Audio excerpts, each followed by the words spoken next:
I want you to listen to this. Was earlier today. This is Democratic Congressman Elijah Cummings on the Martin Bashir show on MSNBC. I'm going to pause this as it goes because I want you to respond. See, this is the thing. On MSNBC, they never have an AWR Hawkins who can actually give the facts. They just spin on each other, and they can continue with the propaganda. So now we're going to pretend that they actually are a legitimate news agency, and they have someone like AWR Hawkins on. Here's the show earlier today.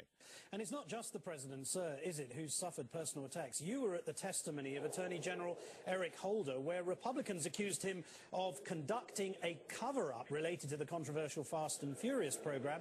But you also heard not one iota of evidence to substantiate what is, in fact, an impeachable offence.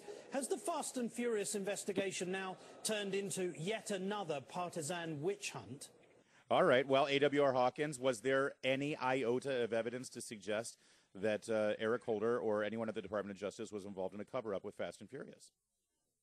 Well, it's absolutely certain that U.S. Attorney Dennis Burke, Arizona District, covered up the fact, and he has admitted it. He covered up the fact that Bryant Terry was killed with Fast and Furious guns. Moreover, Eric Holder knows his former chief of staff, or deputy chief of staff, Wilkinson, was emailed between the time that Bryant Terry was shot and the time that Bryant Terry died. Wilkinson was emailed and informed Holder that Terry had been shot, and before Bryant Terry died, Eric Holder was informed that Bryant Terry had been shot with Fast and Furious weapons. There's absolutely no way to make the argument that CNN has made, to make it with a straight face. Well, in this case, it's MSNBC, but potato. AWR Hawkins, real fast. All of that conversation between the agents in the field and the Justice Department and Attorney General Eric Holder. When approximately did that occur? Well, it occurred when exactly when Terry was shot. That was the night of December 14th and 15th, and it may have been in the AM. And if it was in the AM, that means it was on December 15th. And anyone who has access to the internet and access to Google can find the email exchanges. The email exchanges are that public, yet Eric Holder denies ever knowing what happened, which is absolutely ridiculous. Well, and also, AWR Hawkins, when these hearings first began, I believe in April or May of 2011, isn't it true that Attorney General Eric Holder, under oath in front of Darrell Iss's House Oversight Committee, said that he had just recently heard about Fast and Furious in the media just a couple of weeks before? Oh, that's exactly right. That was May 3rd. On May 3rd, he said he had just learned about Fast and Furious a few weeks ago. But since then, he has had to change that so that now he says that he learned about Fast and Furious in late January, early February. But that would still be January or February of 2011. But let's be honest, there's no way that's true. And so this really doesn't fall under the heading of witch hunt, does it, AWR? No, it's nowhere. Well, here's what we need to go to. April 2nd, 2009. Again, anyone who has the internet and who knows how to use Google, April 2nd, 2009, they can Google Eric Holder. He gave a speech in Mexico where he bragged about implementing Operation Gunrunner, right, which was the precursor to Fast and Furious. And he bragged on April 2nd, 2009 in Mexico that he had implemented that he had added new ATF agents for the purpose of carrying that out. That was in 2009. There's just no way to say he wasn't involved in this. All right. So now I hate to do this to you, but let's go back to Martin Bashir. The question, of course, was to Congressman Elijah Cummings of Maryland, Democrat of Maryland. Listen to the response now. The fair and balanced question was, isn't this just a witch hunt? Let's see the answer. Absolutely, no doubt about it. I said that during the hearing. The Republicans have been investigating the Attorney General for some 10 months. They brought in 22 witnesses, Martin. They called them in. We've investigated together, and not one of those 22 witnesses said they ever said to the Attorney General or talked to him about these improper tactics with regard to Fast and Furious. And it was very, very clear that this was a bottom-up operation. And as a matter of fact, when the Attorney General found out about it, he immediately said, look, I'm not going to have this. He immediately asked for an investigation by the IG. And clearly, the Republicans and my good friend, Chairman Issa, made a lot of allegations. But now they have to backtrack on those allegations because all right. Let's pause there for a minute before he changes the subject. AWR Hawkins, is it true that the moment Attorney General Eric Holder found out about Fast and Furious, he contacted the Inspector General and launched a full investigation? Absolutely not. What is true is that he had a February document that he gave, I think it was February 3rd, and it may have been February 4th, but it was February 3rd or 4th, a document that he submitted to ISA, which said, here's when we learned what we learned. And he waited until December.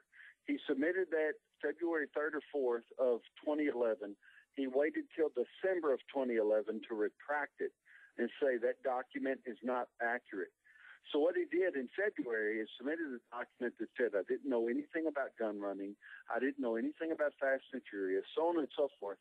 And then in December of 2011, when enough evidence had built that everyone knew he was lying, he retracted it and said the February document was not true. But he didn't use the phrase not true. He said the February document was not correct and we want to retract it.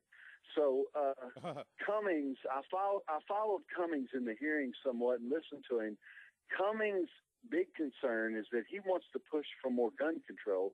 Cummings is not really concerned with whether Holder is guilty or not, and we have to understand that to understand Cummings. Yeah, I want to get to that because that's where this thing really gets insidious, where the Democrats are actually trying to turn Fast and Furious into an excuse for gun control. I want to get to that in a minute, but I just want to finish this up. If we are to, and first of all, let me ask the other direct question to the allegation Congressman Cummings just made.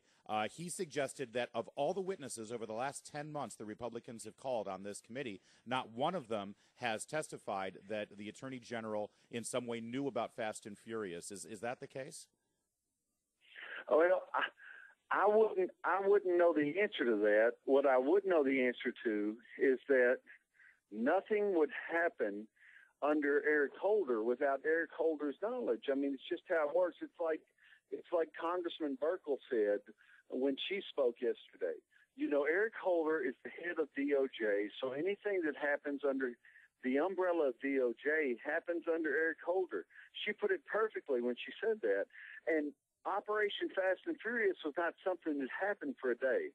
If it had happened for one day, you might go, you know what, we can't hold that against him. This is something that went on for over a year. Right. And so whoever's the head of the DOJ is the one who takes the blame for Fast and Furious, and that's Eric Holder. Let's listen to Cummings one more time because I need everyone to listen and hear the argument that this man, on behalf of the Democrats, is making to protect. This is his argument in defense of Attorney General Eric Holder. The Attorney General talked to him about these improper tactics with regard to Fast and Furious. And it was very, very clear that this was a bottom-up operation. And as a matter of fact, when the Attorney General found out about it, he immediately said, look, I'm not going to have this. A bottom-up operation. So in the defense for Attorney General Eric Holder is that an operation which purchased massive amounts of firearms and then illegally sold them to a drug cartel in Mexico and allowed them to cross the border so that ostensibly they could trace them and lead them to the leaders of the drug cartel, which then went completely off-site and they couldn't find or track the guns anymore, and then those guns were used to kill an American border agent. That entire operation happened without the Attorney General ever knowing about it. Isn't that the clearest indictment of this man's incompetence, if you even believe that defense? It is. If you look at it that way, it is a clear indictment. But as you speak, Larry, I think about this. Your listeners need to think about Lanny Breuer. Lanny Breuer is the head of the criminal division of ATF, or he was, of the DOJ. Lanny Breuer suggested gun running. He suggested gun running as a tactic to catch cartel members in Mexico.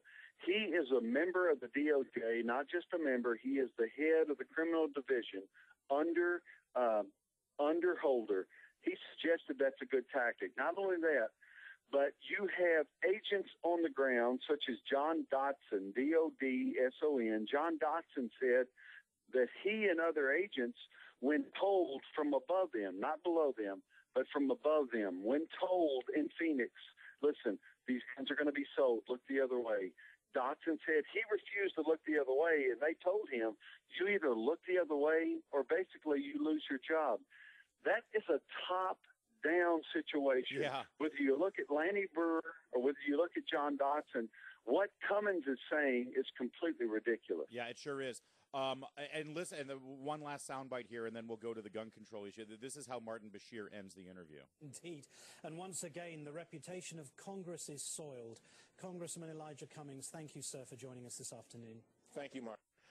Martin Bashir says that the reputation of Congress is soiled. What about the reputation of the Department of Justice, who you could argue is responsible for the death of an innocent border agent?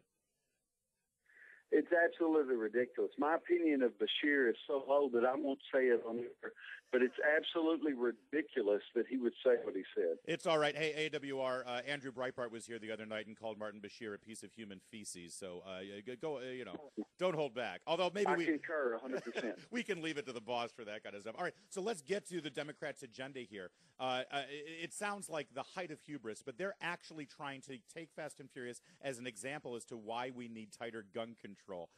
Walk me through that, because I'm not connecting those dots. Wasn't it the Democrats in the Justice Department who actually executed this thing and told, put pressure on the gun dealers to not report what was going on here because it was a DOJ operation? You're absolutely right. And that's the first thing we need to understand is that gun dealers were told to go along with the straw purchases, the gun sales, and even though it was against the law, they were told to look the other way because this was an okayed situation, that this was, again, from the top. Top down. It was okayed. Top down. You're exactly right. Now, here's the thing we have to think about. The end game of Fast and Furious from the beginning, I'll contend for this till the day I'm dead. Rush Limbaugh contends for this, and he's right. The end game of Fast and Furious was to create enough havoc on the border that people would support more gun control. Well, it didn't work because we found out about it before they could finish the game. But even though we found out about it, they're still sticking to Plan A, and they continue to push for more gun control. And as they do it, all they're doing is showing their hand, and we see what they were up to from the start, that their whole goal from the beginning was to do whatever they could do to limit, minimize, or do away with the Second Amendment. Unbelievable. AWR Hawkins, absolutely your coverage beats anybody out there. And it's not just on the internet. Any journalist, any broadcast journalist, any print journalist, you are the man on this story. I'm so glad that you are a regular on our show. Really quickly, what are we looking toward next week on this story? Or is this sort of, we're going to have an intermission here while the committees reset?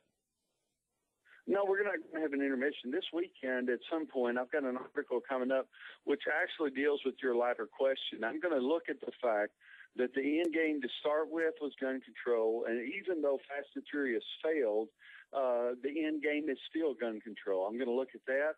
And then next week we need to think about this, that Brian Terry's family has sued for $25 million. Wow. And God bless them. I wish they had sued for more. But that is going to keep pressure on this situation. Someone is going to have to own up to it. They deserve every penny they can get because their son was sacrificed because of Eric Holder's situation or Eric Holder's plan here. Yeah. God bless that family. You are absolutely right with that. All right, AWR Hawkins, please, please, please keep up the good work. Always enlightening and always, in a way, infuriating to have you on to talk about this subject. Folks, stick around. We will be right back after this break. Plenty more to come right here on the Larry O'Connor Show at Breitbart TV and WR710.com.